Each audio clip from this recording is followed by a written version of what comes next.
Hello everyone, welcome back to another video. I want to talk to you about a few subjects tonight. The first one is the latest updates from Gaza. So we had 9 massacres in the past 24 hours with 92 people martyred and over 190 injured. Israel is still targeting innocent civilians with buildings housing refugees and families. They're continuing despite all of the talks, despite the ICJ, and despite the ongoing criticism. The other thing that I want to talk to you about is the resistance action in Gaza. So we've had multiple attacks from various groups in the past 2 days in Gaza. The most recent ones of them were Abu Ali Mustafa brigades, the armed wing of the PFLP. They attacked occupation forces in the central province of Gaza with short-range missiles. They're continuing to attack them and they're intensifying their attacks, although they're one of the smallest resistance groups in Gaza. The second attack was interesting enough, was from Al-Aqsa Martyrs Brigades. This is officially the armed wing of the Fatah movement, the same movement that had a statement just 2 days ago blaming Hamas for what's happening in Gaza.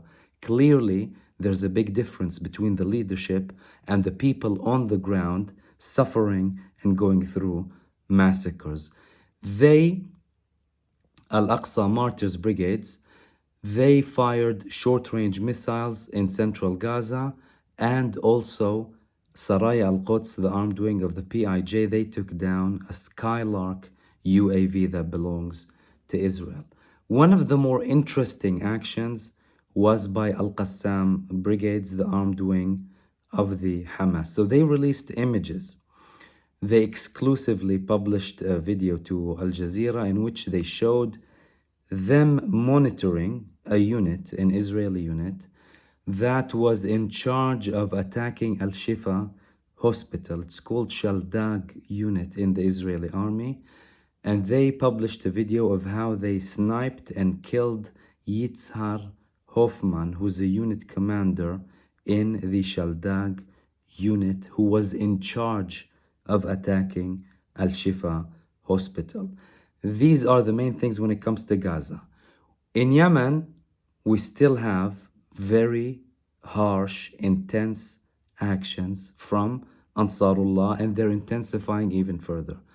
The first very significant attack was their Air Force attacking a US destroyer, confirmed by Yahya Sari', the military spokesperson for Ansarullah, the Houthis from Yemen.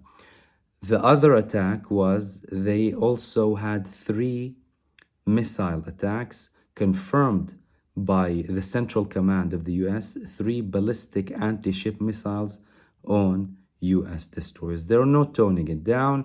They are implementing what they promised before, to have more surprises and intensify Israeli ships in the Red Sea who are headed to Israel, including obviously the Genocide Coalition ships. The other thing that I want to talk to you about is the ongoing conflict really between Russia and Israel. So Russia's been increasingly more vocal against the genocide in Gaza. And the latest thing that happened in Israel is that the Israeli foreign minister, Yisrael Katz, he called the Russian ambassador to be reprimanded in Israel. He said that the ambassador and senior officials, they had very harsh statements against Israel, and he called him, Anatoly Viktorov, to be reprimanded. This is coming after the permanent Russian ambassador to the UN, he stated that the Security Council must impose sanctions on Israel. He called for an immediate ceasefire to prevent famine in Gaza and to ensure that Israel abides by international law. And the final thing that I want to talk to you about is, interesting enough, a previous head in the Mossad, the head of unit in the Mossad. His name is Rami Igra. He was the head of captives and missing unit in the Israeli Mossad. He had an interview with Radio 103 FM in Hebrew in Israel, and he stated a couple of very interesting things. He said the following, and it was published also in the Israeli newspaper Ma'ariv. He said, I'm not optimistic. Sinwar isn't interested in a deal, and he is holding us by the neck, by the throat. Hamas sets a condition: stop the war, withdraw from Gaza, return us, Hamas, to Gaza, and we will return to the 6th of October to intensify and do the same thing that we did one more time. This is, according to him, what Hamas is thinking. I don't really know what we are talking about at the moment, but it seems that we are constantly in the same round, when this time, unlike previous times, there is a package that consists of 2 stages with a connection between the packages, when in the end we will conduct as if negotiations on the cessation of hostilities and withdrawal from Gaza. He also added, although I would like to be optimistic, I'm very pessimistic. I don't think Sinwar has changed his mind. I think it's not good right now for Sinwar to do a deal.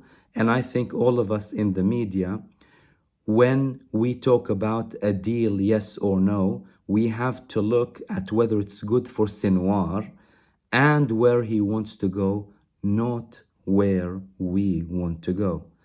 He is currently managing to embarrass us in the eyes of the world, and we are not managing to change that. He is also currently managing to hold us by the throat, and we, the entire public in Israel, are fluttering in the face of his grip.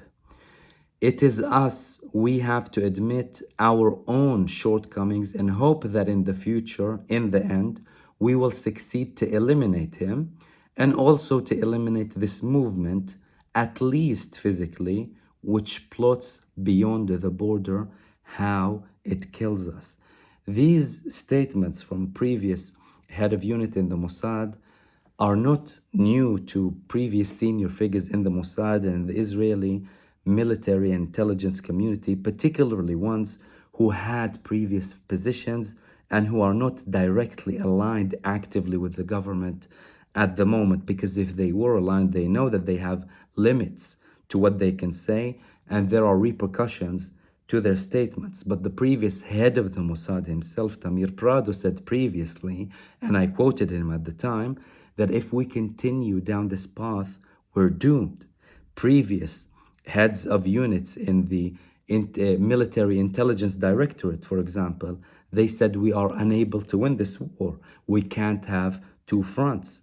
Previous people in the Shabak said that we have to agree to a deal that is also dictated by Sinwar. But it seems like all of these statements from people who actually have in-depth knowledge and experience in Israel, from the military, from the intelligence community, and even many politicians, are not having any effect on Benjamin Netanyahu and his government to stop this genocide.